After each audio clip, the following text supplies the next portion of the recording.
मैंने है ना फैसला किया है। करेक्ट फैसला किया। तू कुछ नहीं कर सकता। मैं कुछ नहीं कर सकता हूँ, मैं कुछ नहीं कर सकता। अब मैं बताता हूँ मैं क्या कर सकता हूँ। मैं ना क्या कर सकता हूँ यार।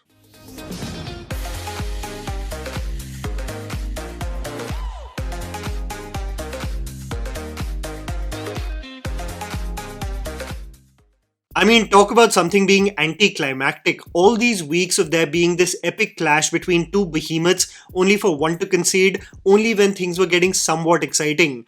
Toxic and the producers involved with the project stated that the reason why they have postponed their movie to the 4th of June is primarily due to the conflict between Israel and Iran and the unrest that it has caused in the Gulf countries. A huge percentage of the ultimate business that Toxic would have done. You sure about that? While the producers of Toxic would want us to believe all of this, I think it was pretty clear that there were early indications of the business that Toxic was acquiring through North America was slightly dismal.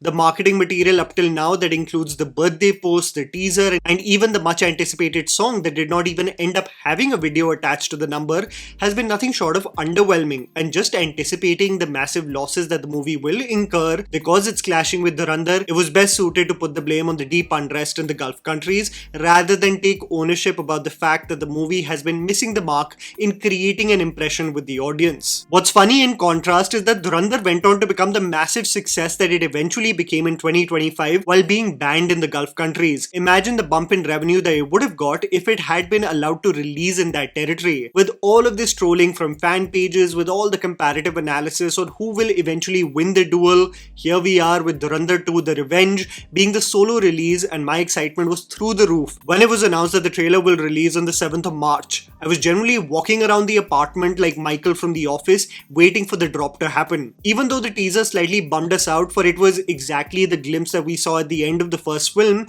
with the added spark of Doja Cat's vocals probably being the only change. The trailer and its several elements makes me conclude that there is absolutely nothing that can stop Dhurandhar from becoming the highest grossing Indian film of all time. With the trailer in itself being an event in 2026, which has been quite the lackluster year in the first 2 months, with commercial cinema barely leaving any mark, I think it's important to deal with it like any other movie release. So let's talk about the good and bad aspects of the trailer so that you guys can ultimately decide whether you will be watching Dhurandhar first day, first show or not.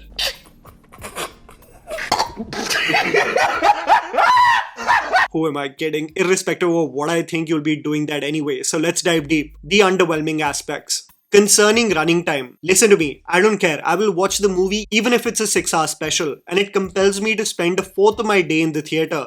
But what happens with an indulgent running time, which is rumored to be 3 hours and 55 minutes, is that there can be a huge dip in the screenplay. If Dhar does focus on subplots that are only vaguely connected to the mission at hand, aka Jaskirat ensuring that every facet of Aisa and the Lyari gangs crumble. See, I'm sure when the running time was announced, the likes of JP Datta and Ashutosh Govarikar may have looked at it like proud fathers. But what also happens with the massive success of the previous installment is that one can get indulgent, assuming that the audience will lap it up irrespective. With also news of the several reshoots that Dhar has done, I hope it wasn't a case of keeping in mind what was successful with the previous installment and piggybacking off of it so that there can be mass hysteria in theatres. Momentary cheers for callbacks are a big price to pay if you steer away from the original intention. I think Dhar is wise enough to not get carried away with the same, and the running time will be fully justified in exploring and concluding this tale. I think that's very important for viewers with this movie, that there should be closure with part 2 versus leaving us with another cliffhanger, because that can become a very frustrating ordeal, and in addition to what other popular films are already doing, most of the time unnecessarily milking a storyline that has already run its course. Whatever the case may be, a close to 4-hour running time is no joke. So the pressure is on for the film to be tight and extremely engaging. The celebration of the establishment taking over storytelling. See, there is absolutely no denying that some of the writing of the film catered to the ruling party of India today. Even though the film was set in the late 90s to the 2000s in Pakistan, the character played by R. Madhavan, modelled around Ajit Doval, categorically brought up on how one day there will be a government that will take care of the Indian public, always alluding to the Achhe Din, where leaders will ensure terrorism will be eradicated.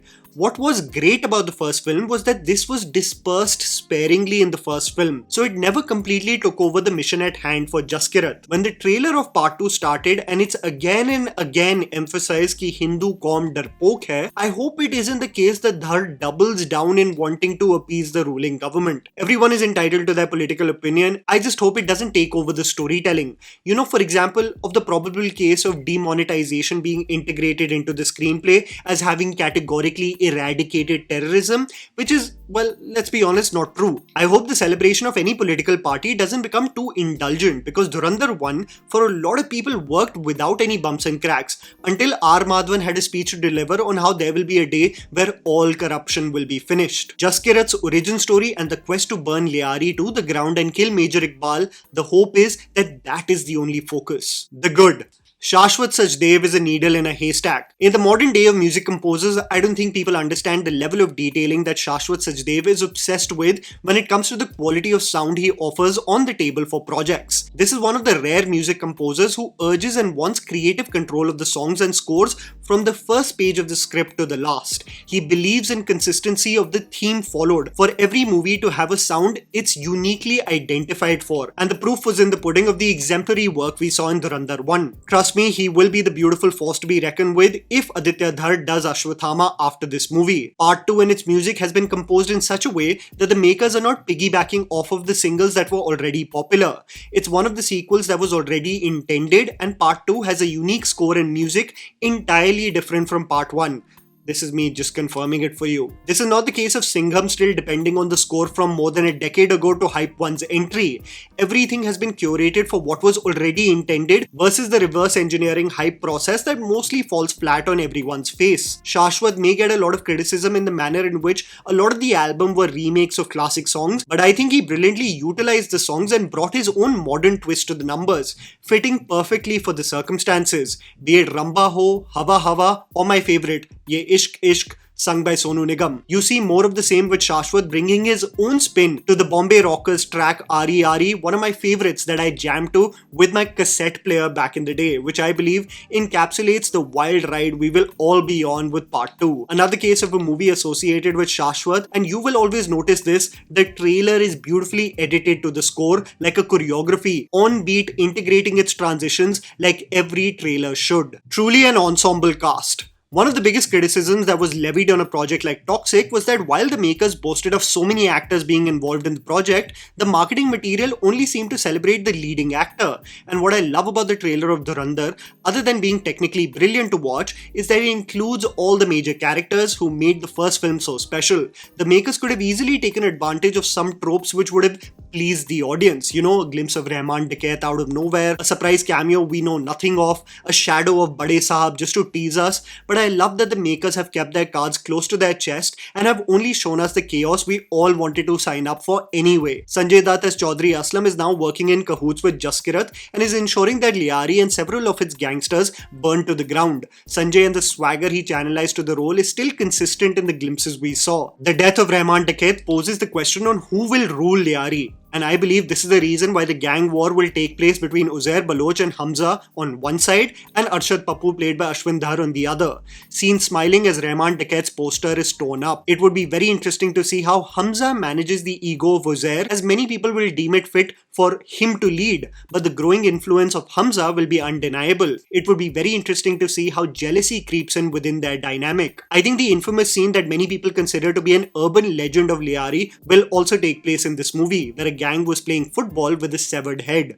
The ultimate villain of this tale, of course, will be Major Iqbal played by Arjun Rampal, a villain who sent chills down our spine as he was introduced in Part 1 and showcased what he would do with any Indian if he got his hands on them. I think the climax of Part 2 will be the ultimate battle between Jaskirat finally getting his hands on Iqbal and killing him. The final nail in the coffin while annihilating the rogue groups of Liari that aid the ISI with terrorist activities against India. I found the frame very interesting on how Sara, Arjun Arjun is presented as raising her gun, is it because she gets to know about Jaskirat's truth, or is it the case of Siddharth from Rang De Basanti, where she has been pushed to such an emotional extreme and manipulated by her own husband that for him, she is even willing to kill her own father?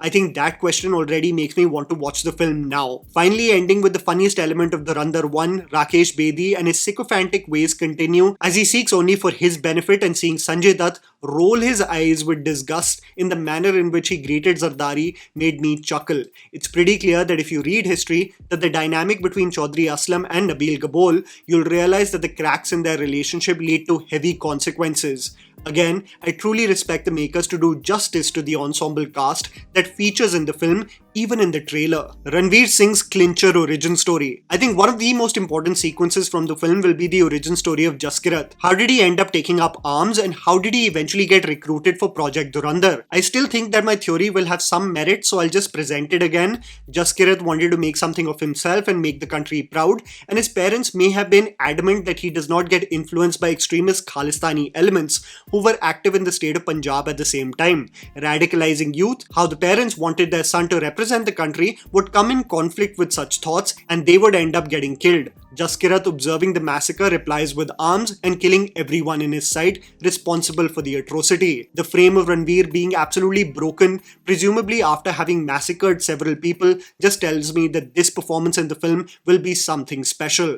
I absolutely love the frames in which Liari just seems like an absolute shambles. I mean, it's just pure chaos, and I think we will be witnessing so many action sequences that will be a combination of both heavy ammunition and hand-to-hand combat. I think Jaskirat benefits from the entire place just burning down and turning into ash, so it will be crazy to notice how the madness unfolds, as Jaskirat was rightfully instructed in part 1, Nazar or Sabr, and I feel in this part, all of that goes out of the window because it's time for war. What I love about some of the visuals also is that how you can tell in the training camp for Project Dhurandhar, Rizwan is found training with him and he is found right by his side in some of the visuals in Liari, clearly showing how Jaskirat will successfully integrate another Indian spy to the gang. The question is, would the tale end with the reveal of Bade Sahab? Who is he played by, and does it really make sense to make a tale on the chapter if it is based on Dawood Ibrahim, as he is still alive in real life?